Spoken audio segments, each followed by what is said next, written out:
welcome back to another episode of the Elevated Life podcast. I'm so excited for this topic today. Evette and I have the pleasure of welcoming two guests with us today, two experts in their field. We will allow them the opportunity to share with us a little bit about who they are, but tonight we have Nina Lucky and Ebony Speaks Hall. Please welcome them to our episode tonight. Hey y'all! Hi, you guys. Hello. Hi, thank you So for having me. excited about this topic. We'll start with Nina. Nina, would you like to introduce yourself, please? Yes. Good morning, good afternoon, good evening, whenever you're listening. My name is Nina Lucky, and I am a full-time employee. Probably should start with wife first. Wife, mom, full-time employee. I just recently launched a fitness and nutrition business. We'll get into that a little bit more. And I am also a podcast co-host. I have a podcast of my own. It's called Coffee to Cocktails. But I'm really excited to be here with Ashley and Evette tonight to talk about this great topic. Absolutely. Thank you so much for joining us, Nina. We look forward to all the gems you're going to share with us about caring for our physical selves and all the things that we need to balance just to be the best version. Because that's what I'm trying to be, the elevated best version. Come on. Some days I'm the alternative version, but we're all working on a few things. So, Ebony Speaks Hall, would you like to please introduce yourself? Yes, so my name is Dr. Ebony Speaks Hall, and I'm excited to be here. I have Dr. Ebony Speaks Hall and Associates. It's a private practice that focuses primarily on providing services to African American women and girls, and just overall the Black community. Just a place where there's culturally competent interventions that actually impact us, that are specific for us. And I'm also a professor. I'm associate professor and practicum director at Ohio Dominican University. And I'm so glad to be here. And I'm excited, Evette and Ashley, for having me.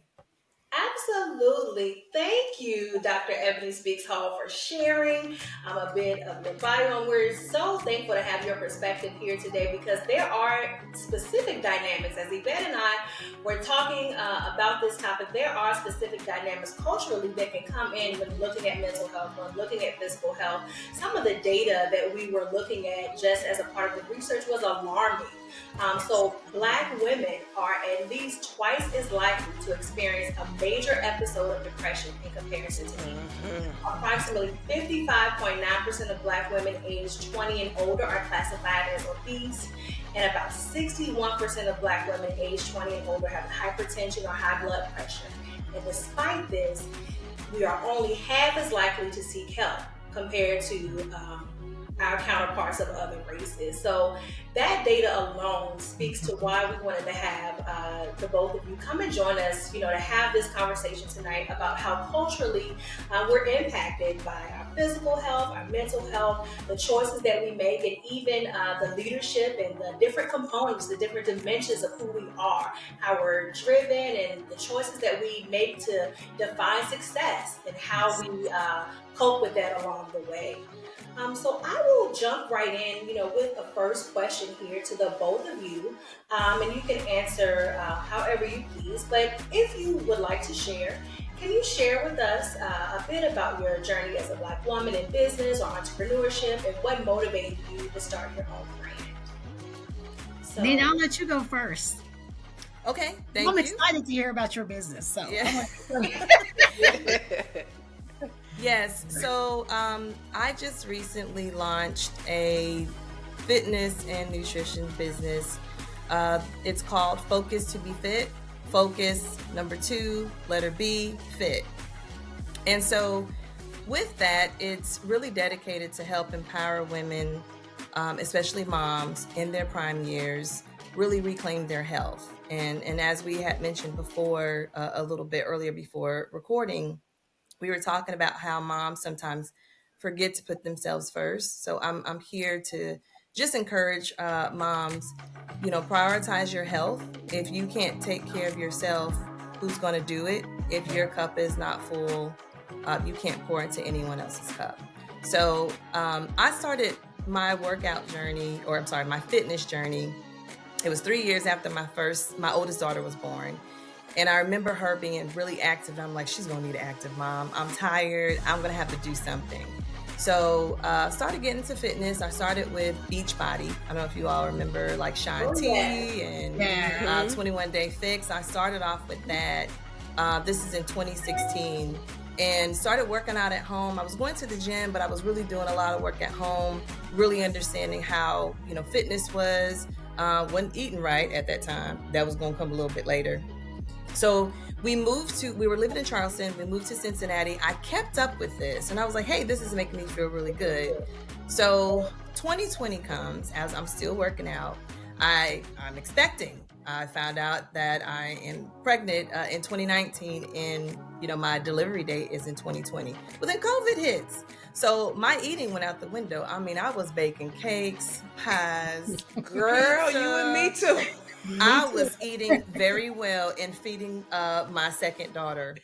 So after she was born, it took a little bit longer for the weight to get off. So I started recording videos, and one of my girlfriends was saying, whatever you're doing, keep going. You are motivating me and a few others. And I said, well, if it's free, let's keep doing it. So I was recording, uploading the videos, and people were reaching out to me. I started doing challenges. Now, this was all free. Hey, let's all get together. Let's do this challenge. Let's get up and walk 10,000 steps a day, or let's work out for 30 minutes a day, so on and so forth. And it wasn't until I was like, hey, I would love to be a group fitness instructor. So I go and get certified in that, thinking I was going to go to the gym and be an instructor in front of the classroom. And it wasn't until my husband said, you could just do this on your own. I said, oh, I can. Well, let's do this. And that was in 2023. 2024 comes. I started an LLC. I mean, this is like recent, like October 2024. And then I built my website for Focus to Be Fit and started, social media and started posting more content and, getting people to follow. I had a friend that she was my first client and she and I didn't even know what we were doing. I helped her lose 100 pounds. She's still with me and still on the journey to continue to go. And, it has been excellent. And the way that she is feeling, and also my husband, Darren, he's lost weight as well. But I see how their lives have changed. And I want to do that for other people, especially moms. So Focus to Be Fit. We are focusing so we can all be fit. Absolutely. That was beautiful. Thank you for sharing that. And there are so many different components of what you shared about, yes, your personal journey and why you started your brand, and really what gets back to the core of really what's important. We want to be here for our families. We want to be the best version of ourselves, starting with the temple that you have, making the most of it. That's you right. said a key thing there, like working out can be free. Like all you have to do is move your body. We create so many things in our mind. Oh, I need to go to the gym. I gotta have this. I gotta have that. You don't. You just gotta do it. You just gotta do it. So that is a great reminder. So thank you for sharing that. Dr. Ebony Speaks Hall, would you like to share a bit about your journey as well as your brand? Absolutely. And you guys do not have to call me Dr. Ebony. You can literally call me Ebony. Okay. Please call me Ebony. My business is named that. So y'all can literally call me Ebony. But what actually made me start my own practice was during the protest with George Floyd, I went live and I offered listening sessions for around the country for Black people. Wow. And I literally I logged on to Zoom. I gave out and people were like scheduling with me. So I was meeting people from across the country that just needed a space for me to hold for them. And I had told my husband, and his name is Arlen, and I was like, I don't feel like starting no private practice. He says, sometimes the time calls you. Sometimes the time that's calling you, right? And so for me, I was like, okay, maybe I need to start this, right? And so I launched this business in the midst of COVID. And I was doing, my good friend at the time was head of global DEI for Warner Music. I was doing listening sessions with their Black employees. I did the Brooklyn Nets. I was doing like employees, like base listening sessions, right? And so this was just all around racial trauma, work, right? And so I'm providing these listening sessions, and I'm just providing a space for Black people to feel safe within their places of employment to like have these conversations. And I also did one for Legends, which they contract with like, football leagues and things like that. And these doors started opening up for me during COVID. And so I said, okay, I'm going to go ahead and start it. So I have a lot of friends, as you know, that are therapists. And they connected me with the right people. To start my business was probably $500. Literally, it was $500. And I literally, like, it was just word of mouth. I started seeing Black women, they started telling their colleagues, right? Because when Black women find therapists, it's so hard to find therapists that look like you, that have experiences like you. And so a lot of my people I see are word of mouth. I see Black women that are chemists, professors, doctors, lawyers, STNAs, nurses. I've seen Black women from all social economic classes, right? And so for me, it's something that is so rewarding. I end up seeing their daughters, right? I end up seeing their kids, right?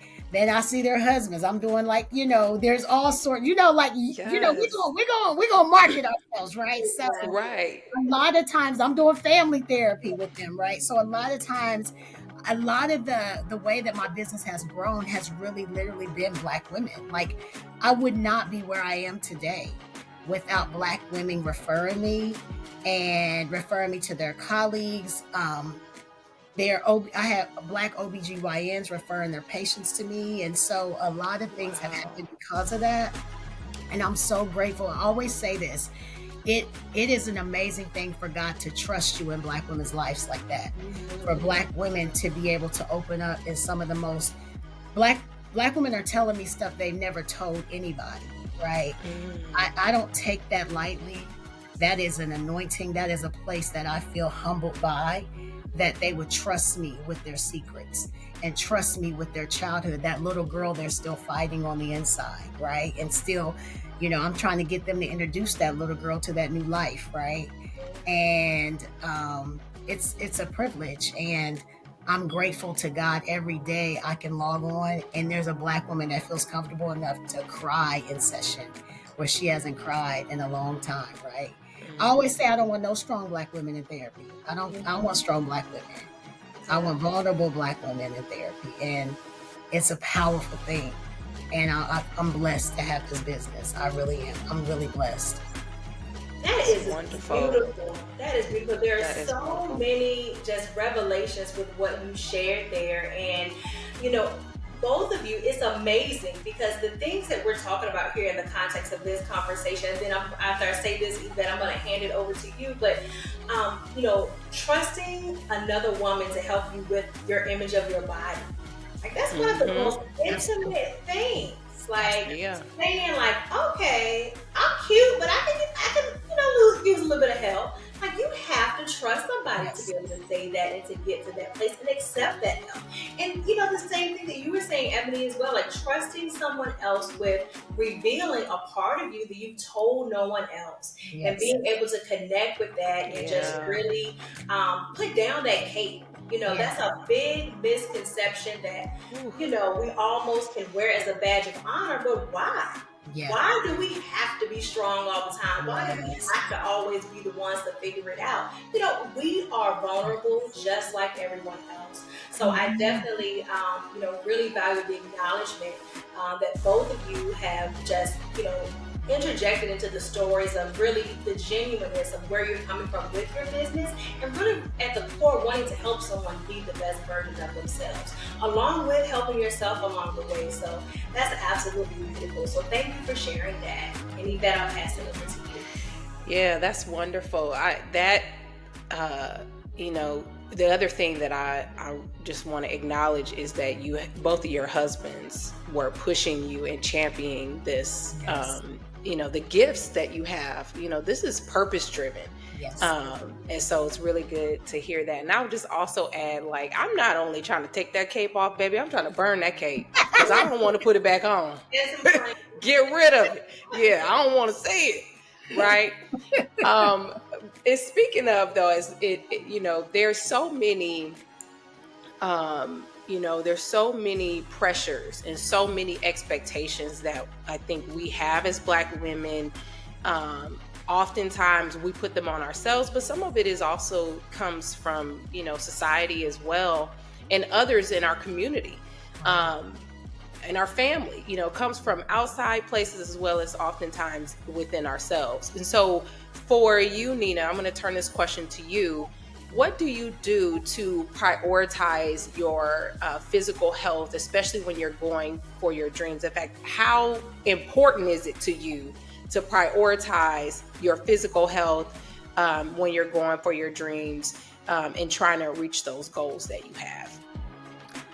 For me, it is extremely and critically important. So Ashley had mentioned a little bit of, my workout regimen. I get up at 6 o'clock in the morning.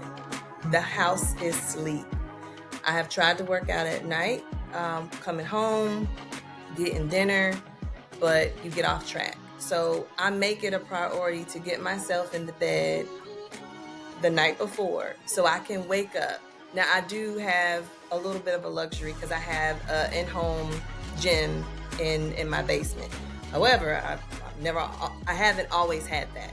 So I used to work out in the living room, still get up in the morning before our basement was done, before we moved to the house that we're in. And I would wake up, again, making myself a priority, set an alarm, get up, put on workout clothes, go downstairs. 30 minutes is really all that you need. It was 30 minutes of me time, 30 minutes of focus. And I started to see my body change. I started to see my mind change.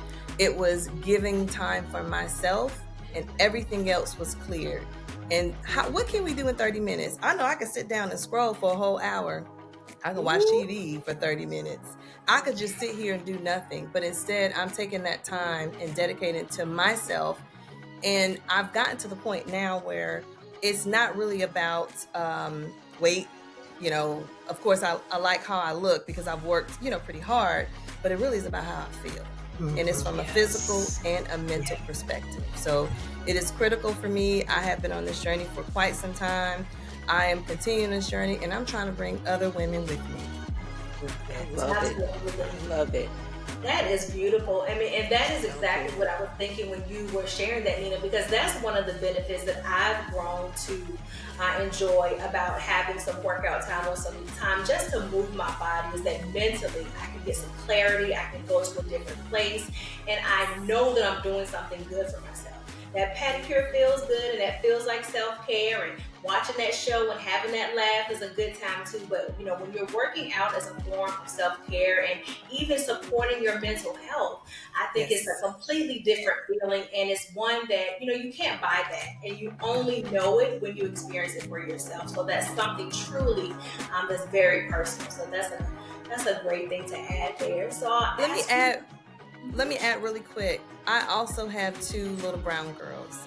And I know when I was growing up, working out, eating right, that just wasn't anything that was taught. So I'm trying to teach them, hey, y'all want to come work out with me? The little ones sometimes grab the weights. They come out and work. Now, they don't last the whole time, but they at least try.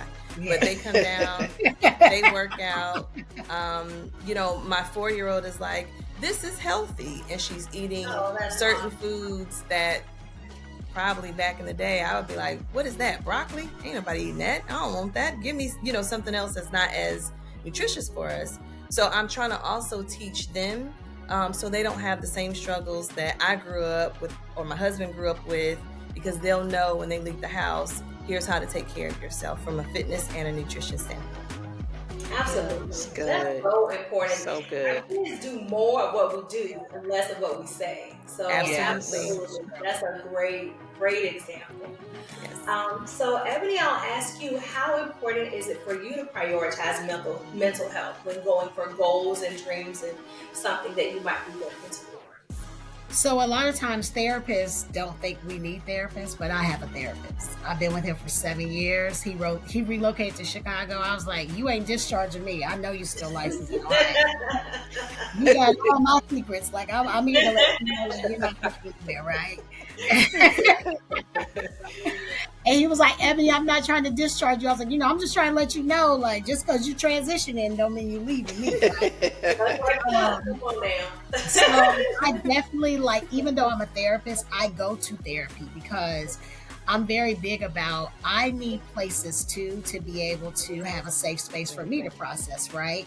And then I hold space for people that have trauma. And so it is very easy for me as a therapist to take that on and to carry that. And so I also need places that I can be able to process and be able to have a place that's safe for me. One of the things that's been so pivotal for my mental health is like, I always get up, I pray at 5 for about an hour and a half. So I always get up at like 5 a.m. And prayer has been like foundational for me. Like, I absolutely love to pray. Like, I'm an intercessor. I love to pray. I take on prayer assignments for Sudan, Congo, whatever I need to do. I don't have a problem with it. I love to pray. Like, and prayer is a place that I'm being very authentic.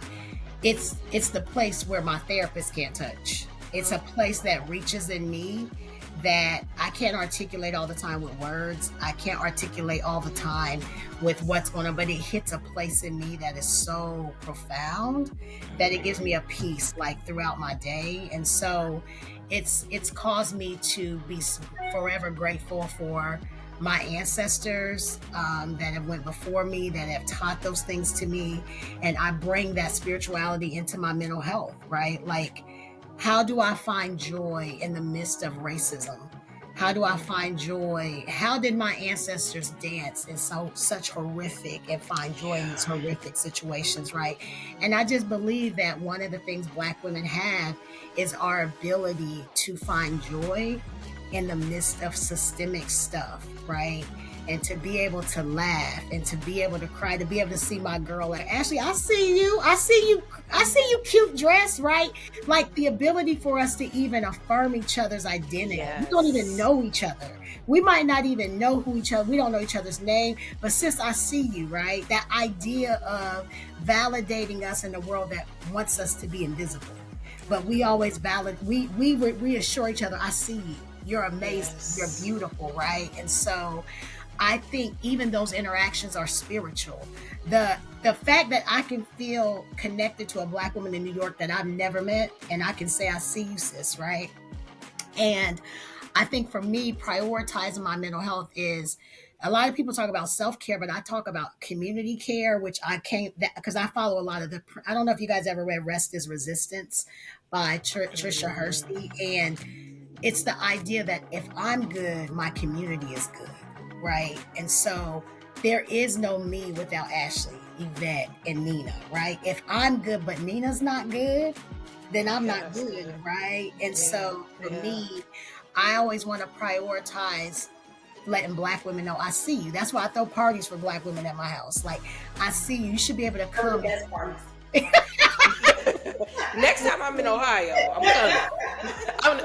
I don't invite myself, Ebony. I'm just telling you. Can absolutely. People fly in to come. My girlfriend flies in. She comes from Virginia. You can come. Nina, you will come again. I'm having another one. But I really feel like my mental health is very much connected to other Black women. So if Black women, I'm looking to see, how are Black women faring in the world? Like, how are we doing? Yes. Right? And so if I can't be doing well if my other Black women aren't doing well, right? And so my goal is like, how can I feel good about myself and also feel good about that my counterparts are doing well also, mentally and emotionally. So my sister's keeper. I mean, that's you know, like, when we recognize and come across something that's working for us and helping us along our journey and keeping us going, we want to share it. We want to help someone else. Like, I want you as my friend, as my sis, I want you to feel good like I feel good. I want you to be in a healed place like I've been able to be healed. Because when you talk to your friend or your sister or whoever, and you can see that brokenness in them, you can see the things that they're struggling with, you can see yourself having also been in that place before. It's something beautiful that just touches you and just inspires you to really bring somebody along the way. So I definitely connect and resonate with both of your comments there. So Nina, I ask you also as well, what physical health routines do you incorporate into your daily life to help you maintain balance while managing your business, all the other commitments and things that you have to do throughout the day and throughout the week? How do you, what routines do you have in place that help you with that? Well, let me start by saying this probably helps me a lot. I'm very structured. I'm an engineer at heart. So it's my husband and I are both engineers. We are very structured people. So in order for me to make time for everything that's going on, I have to have a plan. Mm-hmm. It takes, all right, hey, if I know I got to be on this podcast at 8 o'clock, I got all these other things I need to do in place and have it done. I don't do very well with running around. I don't like being late. I kind of like having an understanding of we're going to leave at this time. We're going to start at this time. So I will do mom math, backwards math, whatever it's called. So I'll back this up and know this is what you got to get done. So I'm very, very strategic, and I am very organized. I'll go ahead and say that because I've worked on it for the last, oh God, it's been a long time. I will also say that I'm going to give some credit to corporate America. Corporate America has taught me these are the things that you could do. So I'm using some of those tools and techniques and bringing it into my personal life and then also business. So because I am so structured, when I talked about getting up at 6 o'clock in the morning, setting an alarm, I know I have a certain amount of time until the kids get up. Then they have to get ready. Then I have to make sure that they have breakfast. One got to get out the door. One got to go to daycare. And then I have to start working. When work is over with, I know that it's time for dinner. So it's very strategic. That has helped me. But I always make time to make sure that I have fitness incorporated in that. And I will say that fitness, it is crazy, but it gives you energy that you probably don't even think that you have. So I start my day off with working out and then work it down. By the end of the night, I ain't got nothing left. I am done. But I get a good night's rest and then I start all over the next day. So a plan, I write a lot of things down, and it feels very rewarding for me to cross things off the list. I'm old school. Write the list, cross it off. I feel good. Even if I have to add that thing to the list, then cross it off. It still makes me feel good. Yes. I'm a planner, so that is what helps me. Nina, you got to cross it off with a Sharpie, though. You got to use a Sharpie. Yes. I like it. So you can see it and feel it and hear it and smell it and all the things. Love it. It's accomplished. Yes. Y'all are so inspiring. Go getting up at 6, getting up at 5. I mean, to pray and to work out. Yes. Right. Pray and work out every morning. Listen, I'm like nothing. Okay. Yes, I'm with you, Ashley. I'm like, I'm a little trifling over here because my prayer closet is within the home gym, and that gym got a little dust on it. I need to get my life together. It's coming. Y'all are getting us together on this thing here today. I love it. I love it too. And it's, in all seriousness, I love that we can laugh and enjoy, each other's company on this topic. But it's such an important topic because of so many different things facing the Black community, especially Black women.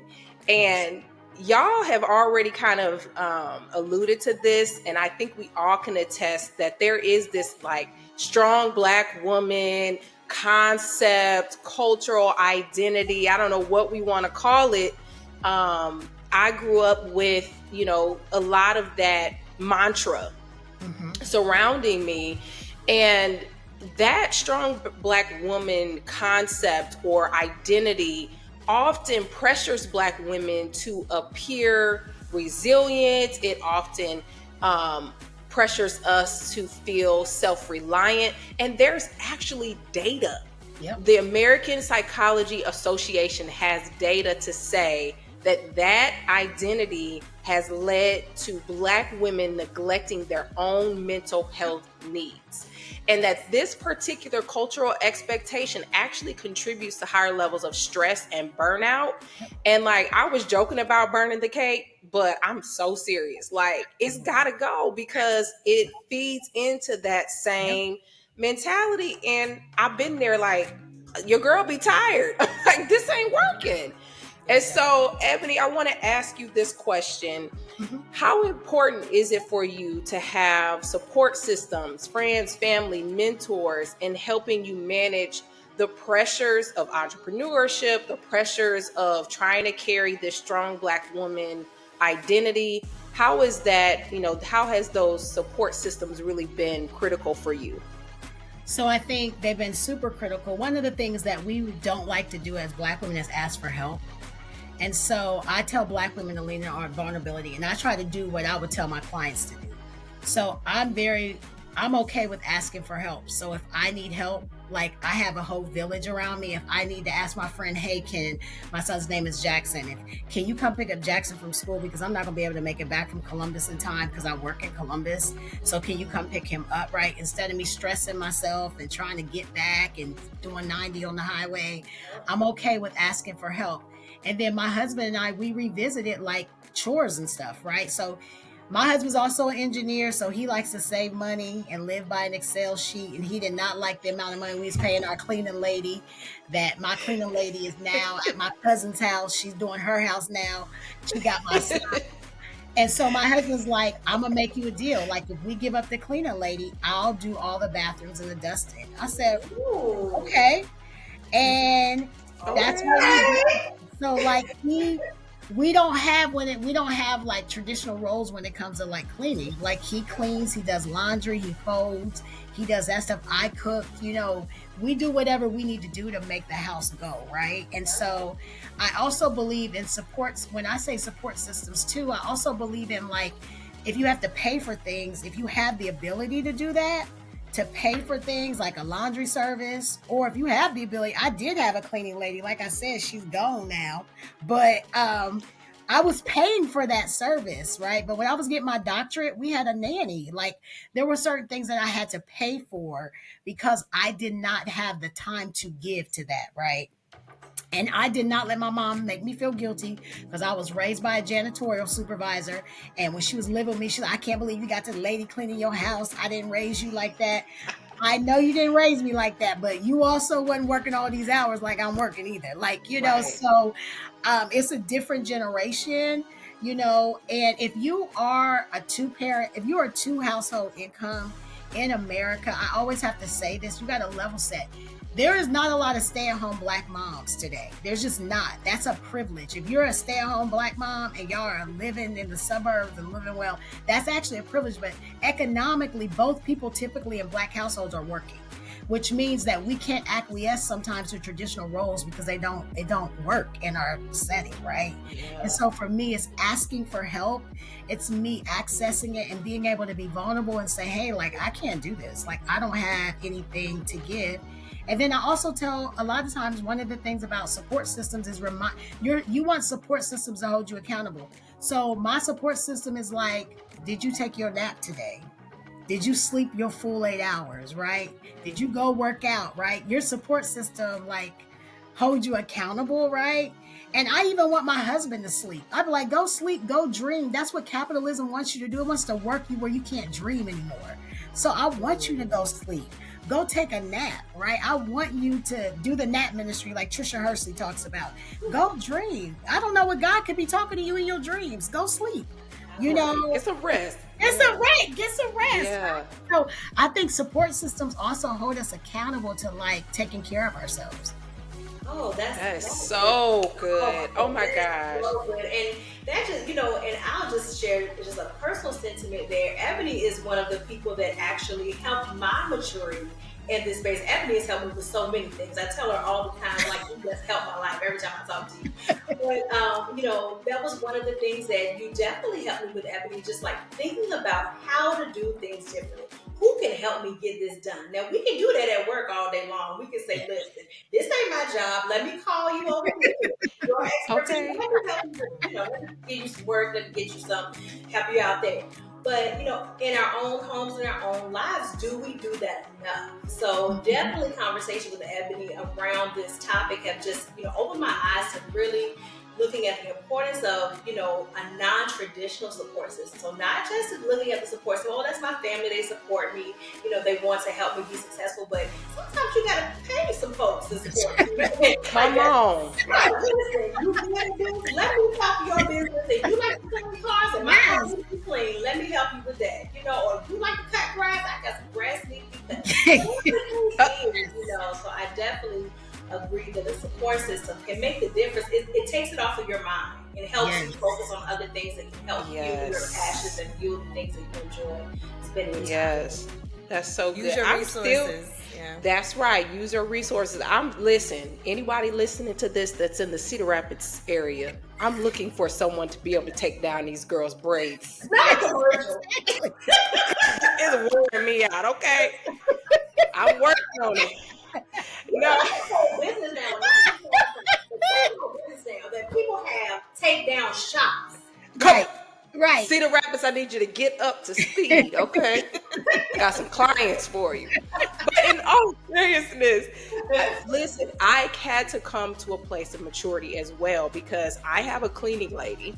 And you know what? I have a very recent example. Just this past week, I texted Ashley and I was like, where the motivation at? Because today's one of them days where I just cannot. And her immediate response was, you need a spa day. You need some rest. She gave me a list of self-care checklists. Like, that means you need to take a break. You feeling like that? And I was convicted because I'm like, I'm over here a little raggedy. And then the cleaning lady came the next day, that third Thursday of the month. I said, glory be to God. She came. Y'all, when you're tired, and then the cleaning, and you're tired and you're raggedy and you're not on top of things because you're burning out or you're just exhausted, and then that help comes, whatever it is. I sound like I'm preaching now, but that help come, it's a game changer. Honey, I used to have her money on the counter before she started. I used to have you can take it right now, ma'am. Like, you can go ahead and right. Yes. It's so important. It's so very good points. I think there's some other ties to this that kind of leads to the next questions that we have. It is around really that, again, some of those stigmas that we experience in the Black community. And so both of these questions, we'll start with Ebony, and then I'm going to turn it over to Ashley again to jump in. But have you encountered any stigmas, Ebony, related to mental health in the Black community? How have you navigated them? And then Ashley will take it from there. So one of the stigmas is we look at mental health as like people being crazy, right? So we don't want to call it like mental health. We want to ignore it. We want to pray it away. And I say you need Jesus and a therapist. It's possible to have Buddha and a therapist. It's possible to have Allah and a therapist, right? So I always, in our community, a lot of times the stigma is if you go see a therapist, you're crazy. Now, we've gotten a lot better recently. I think COVID really normalized this in our community. Yes. And so even with Black women, because we're stereotyped as like strong, typically people do not diagnose us. They misdiagnose us. So most Black women are functionally depressed, meaning they will get up, they will perform, but I can promise you she's probably beating on the shower when she's in the shower crying. She's not getting out the car. She's not doing all those things because we are functionally depressed, but because we still function. So in our communities, we praise Black women that are strong, and they don't allow us to have rest until we're sick. Oh, don't go in there. Big Mama's sick now. Now that she got diabetes, she's sick, she had a heart attack. Now everybody want to give you rest.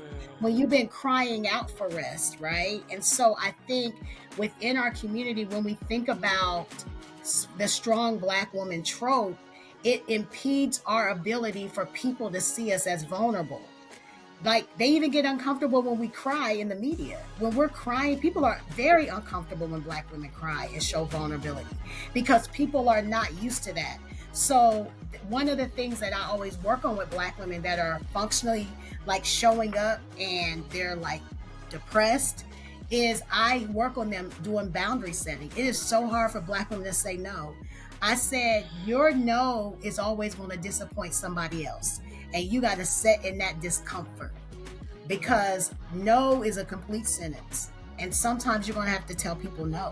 Sometimes you're going to not be able to rise to the occasion. Sometimes you can't run for that office anymore. Sometimes you can't be at that sports game. They're going to have to just have somebody else there. You won't be able to make it.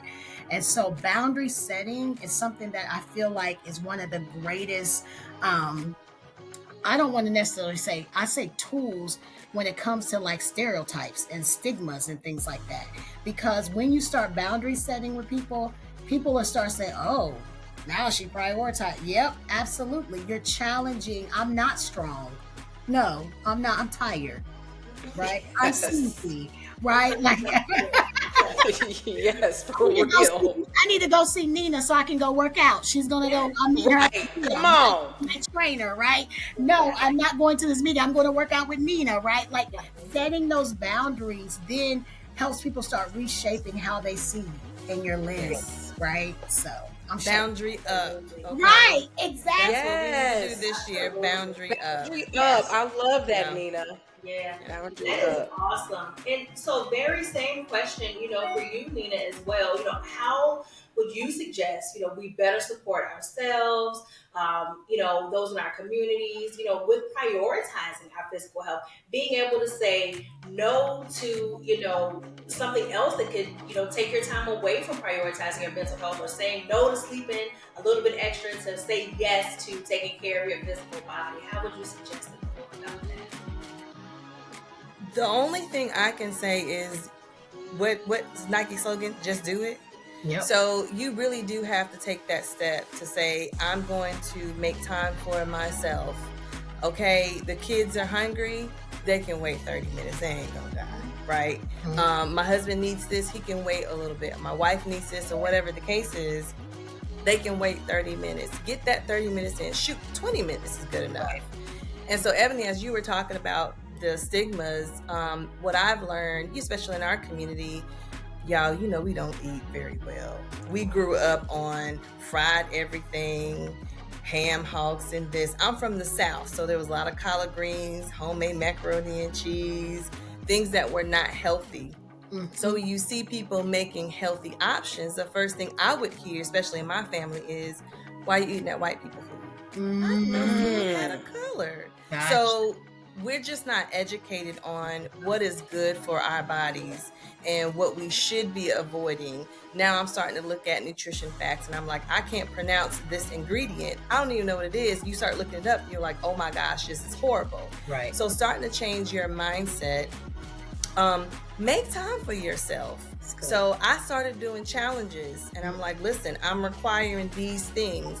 I do live fitness routines with ladies. You just call in, we work out together. So that's accountability. Hey, we're gonna show up at this time, we're gonna work out for 30 minutes, and then you can move on with your day, with your evening, do whatever you need to do. But you are making yourself a priority. Because if you don't take care of nobody else, you definitely need to take care of yourself. Because if you don't take care of yourself, who's gonna take care of it? Absolutely. Who's gonna take care of you? Absolutely. No one. Absolutely. That is so you have to just do it. Yeah, both just make such profound points. I think that just really speak to the experience, I would say, not just of Black women, but of so many people that have so many different things to prioritize and balance, and really just, that accountability piece, and just making that time and making that space with no excuses and defining it as, this is a non-negotiable for me. My mental health is non-negotiable, my physical health is non-negotiable. This is something that I am going to protect with those boundaries. I think is a great reminder. So I want to get in a bit into some resources and tools that either of you are able to share. And we'll start with you, Ebony. Are there any specific resources or organizations or tools that you would recommend for Black women or entrepreneurs or anyone in general focusing on health and mental health and wellness? Yeah, so I also am really big in like people getting into like mindfulness practices, right? Like meditation. So there are several there's like several apps that people can look at, like Afrocentric apps that have meditation in their app store. I don't know what types of app stores people have, but there are like several options that if you're looking for something that's more people of color, they have meditation apps that you can actually, get. I always have clients that, do you have a sleep regimen? We don't really realize how important sleep is. Sleep is very important. A lot of our ancestors died due to a lack of sleep because of the inequities of how they had to work, right? And so if you don't have sleep, right, if your body doesn't have sleep, right, like your body will not be able to function, right? And so I always say, what's your sleep regimen? What time do you start winding down? What does that look like for you, right? Do you unplug your phone? Because you really can't be scrolling, creating a regimen and then dozing off, right? So what sleep regimens look like for you? The other resources that I always like to talk about is like looking at websites like Clinicians of Color, doing, going on to Psychology Today and researching African American therapists, right? And doing actual consultations to see if this is a fit. Is there value alignment, right? Like, does you and your therapist have value? You don't want to be, every therapist is not created equal, right? You want therapists that are non-judgmental, right? You want therapists that you don't have to spend your whole time talking about what cultural implications are. So you want to go to somebody that knows already, like the cultural implications of what it is, because you don't want to spend your hour educating the therapist about that, right?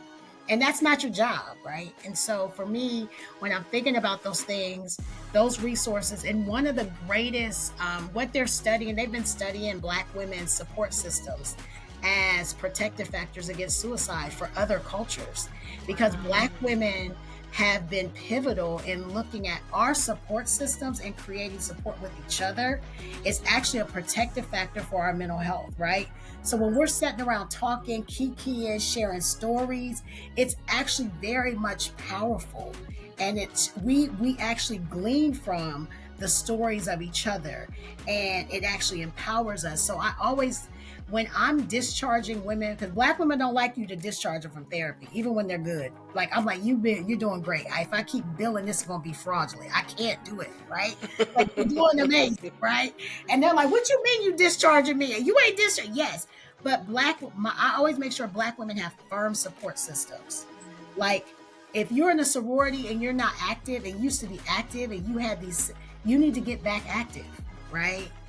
Isolation and depression, those are the things that keep you away from your support system. So I like to always recommend strong support systems. If you're not partnered or you're not with the spouse, how do you get involved with, organizations that are going to be supportive of you and who you are? So absolutely. And I completely resonate with that. Support systems and that shared experience means so much. Nina can tell you this. My girlfriend time is one of the things that's right there at the top with some of my non-negotiables. All of you all know this. I value time with you individually, collectively, whatever it is that allows me an opportunity. And it's life therapy to me to have an opportunity just to share and to understand your experience. I can share about mine, and it really is a great opportunity just to connect and really reset and go back into sometimes what feels like the fight. Sometimes that every day can feel like a fight, but really going back into a refreshed and renewed to know, like, I'm not alone. I'm not tripping.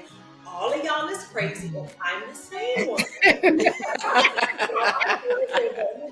So it definitely feels good to have that connection, and really be able to level set. So the same thing with you, Nina. I would ask, what tools, resources, organizations would you recommend for Black women or anyone in general looking to focus and prioritize their physical health? Yeah, so for Focus to Be Fit, it's not just towards Black women, it's for all women. I do have a lot of, I'll call them clients, because I just started a challenge recently, and I do have a lot of women of color in the challenge. I'm going to promote myself. Let me tell you why. There's a lot of things that I have learned through fitness and nutrition that has really helped. So what I would recommend is really getting educated about food, because food and fitness go hand in hand. You cannot out exercise a bad diet. So we have to start thinking about what we put in our bodies and how it really does affect us long term. So some of the things that I have been doing is I use MyFitnessPal app to actually put in the food that I'm consuming, so I can see what I didn't do right one day, if I'm getting on a scale, or if I'm feeling a certain type of way, it's something I ate prior to that. So there's a couple things that I definitely recommend that we don't get taught. Of course, we all know, drink your water. That seriously is going to help. That's going to help with your skin. That's going to help with your body, breaking down your food. Sugar is the devil, and everything has sugar in it. If you start reducing your sugar, you will definitely see a lot of improvements through your waist, your skin, your energy. Sodium is another thing. So in the Black community especially, we talk about diabetes, and we also talk about high blood pressure. And those two things, the sugar and the salt or the sodium, those are our enemies. So watch what you're consuming. Ebony, you talked about sleep. I definitely recommend 7 hours of sleep. Now, some people are going to be like, how am I going to get that? You find a way. There's always a way to do so. So I'm just looking at some of the things that I have done over the past couple of years. Move your body. You know, we talk about just moving, even if it's just a walk outside. It really does improve not even just your physical health, but your mental health as well. You have a chance to clear your head. So if you need more tips, if you need some support, I have a community of ladies that we do challenges once a month. Visit focus2befittoday.com. That's focus, number 2, letter B, today.com. I'm also on some of the social platforms. I'm posting content. I'm posting videos. I've had people reach out to me. I'm helping them. If you want to be on the journey with me and other ladies, please feel free to join me. I want everybody to be in a good place, especially when it comes to health. Absolutely. So we definitely will share the contact information for the professionals that we have with us today. Yes, absolutely. So Evette, I'll pass it over to you. This has been so wonderful, y'all. I really believe in God's timing. Yeah. And I'll be very transparent and saying this last week or two has been rough for me, and it just, doing the most. That's the best way I can describe it, and not taking care of myself. Mm-hmm. And so this was such an important reminder of the importance of taking care not only of your mental health, but also your physical health, and prioritizing your self-care so that you can be better for those that you care for. And so as we wrap this up, with both of you being entrepreneurs, what advice would you give to aspiring Black women who want to start a business, who are concerned about their mental and physical health in taking that step? What advice would you give them? Well, I will tell you, I was in the same spot. For those who are trying to figure out, do I take that leap? It took me a very long time to figure out, do I have the time? Do I have the knowledge? Can I do this? And I have come to the conclusion that if I don't believe in myself, nobody else will. Now, my husband's different because he's also believing in me, but usually you are your biggest critic, and you can be also your biggest fan. I say just go for it. Things always end up working themselves out. I'm sure we all been through situations where you're like, I don't know how this is going to work. I don't know how I'm going to get through this. Things always work themselves out. If you truly believe in your craft, just go for it. It's kind of like, well, if this doesn't work, you can always have something to fall back on. But I had to take a leap of faith. And I honestly think that there were some things that were happening, that my path was clear. And I think that was God saying, I am clearing your path. You need to go. And so I'm saying, all right, I'm trusting you, Lord. I'm going to go for it. And I'm new into this. So this is 1 month into the business. But I had to start somewhere. Yeah. So I say Beautiful. just go for it. Thank you for sharing that. And that just resonates completely. I would definitely say with me, because every step I've taken in the entrepreneur space, I'm doing it scared. I'm doing it without sight to what's next. I'm doing it without knowledge of how it will be received, if people will even believe what I have to say. And I have to also acknowledge Ebony in this moment too, because I had some of these conversations with her around dreams and things that God has told me that are gifts of mine and things that I'm able to offer. And Ebony was one of the first people to say, girl, just do it. Like, why are you talking to me? Can you just do it, please? So, and of course, like you said, Nina, of course, my husband, God love him, y'all, those here know Justin. He is, of course, a big supporter and believes in me when I don't believe in myself.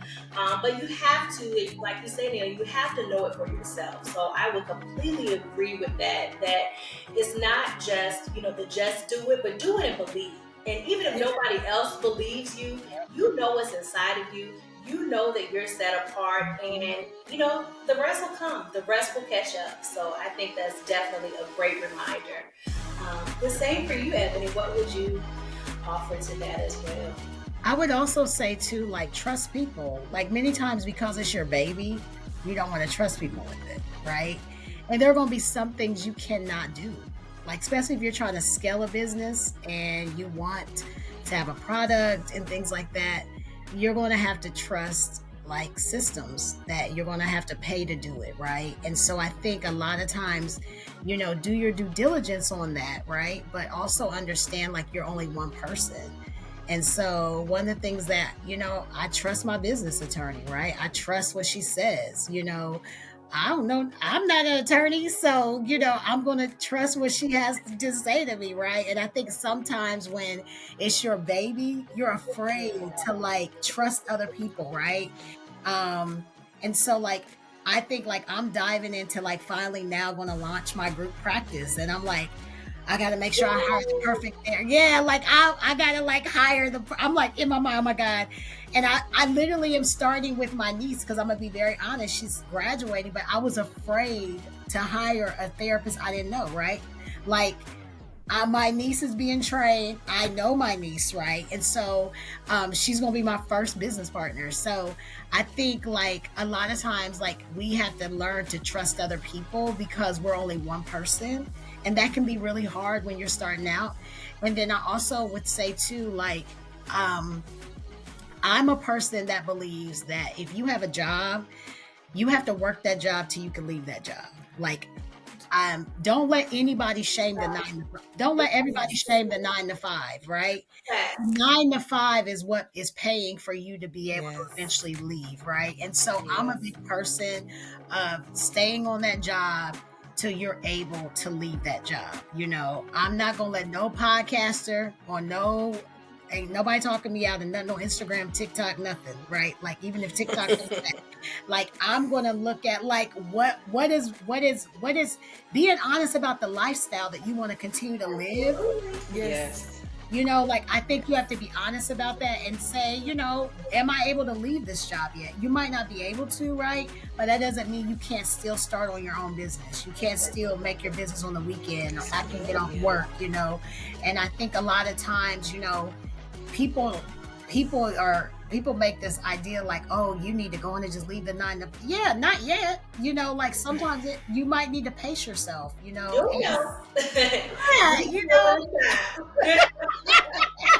We're going to, right? But I think just doing that, and if you have a job that's flexible and you're able to do that, like, I say, by all means, like, take full advantage of that flexibility. So that would kind of be like my advice. Absolutely.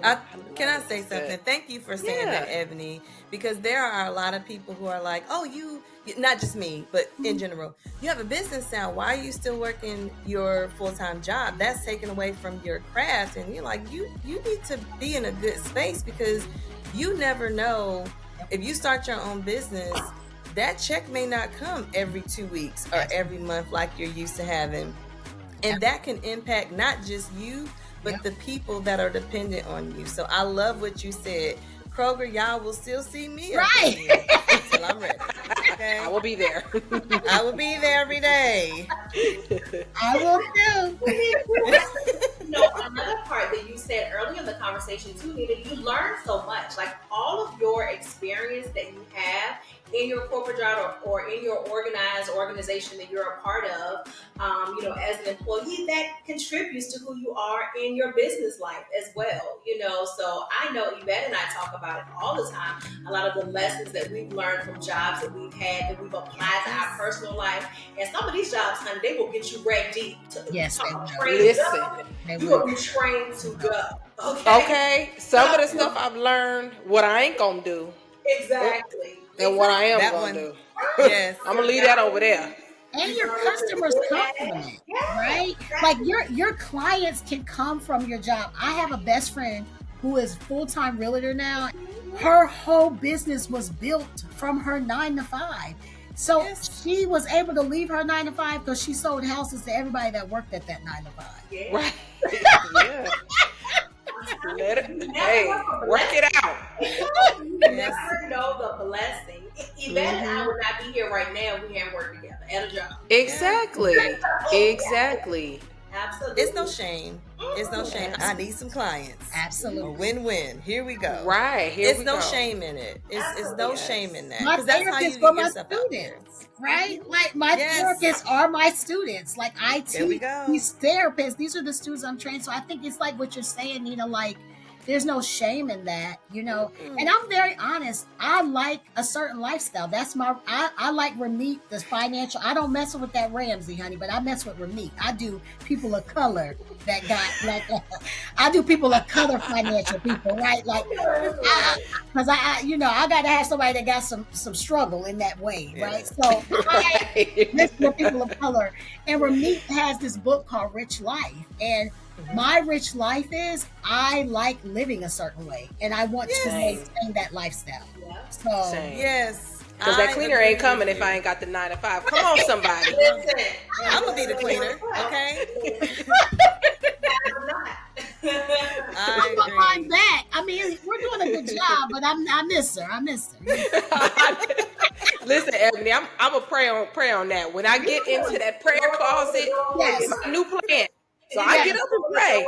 I'm gonna leave the prayer closet and I'm gonna go work out and I'm gonna be thinking and praying for you in that cleaning situation. Girl, my husband be having his caddy and everything walking around the house. Like, give me.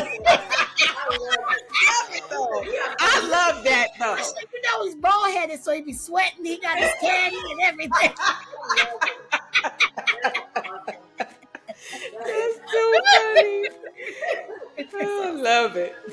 This has been wonderful, y'all. We are so blessed. We are so blessed. Thank you so much, you guys. This was so great. Yes. I love it. Yes. This is Being wonderful. in the company of you beautiful and intelligent ladies that we can all just learn from and grow as a part of the community and just a shared experience, it's really important. And I really hope that those that take a part and listen to this episode take something away that helps them. I know I have taken something with me from this conversation. So thank you again for your time. Thanks for tuning in, and we really appreciate you joining us today. Thank you so Thanks, much everybody. for the invite. Thank you. Yes. Thanks, everyone. Bye. Bye.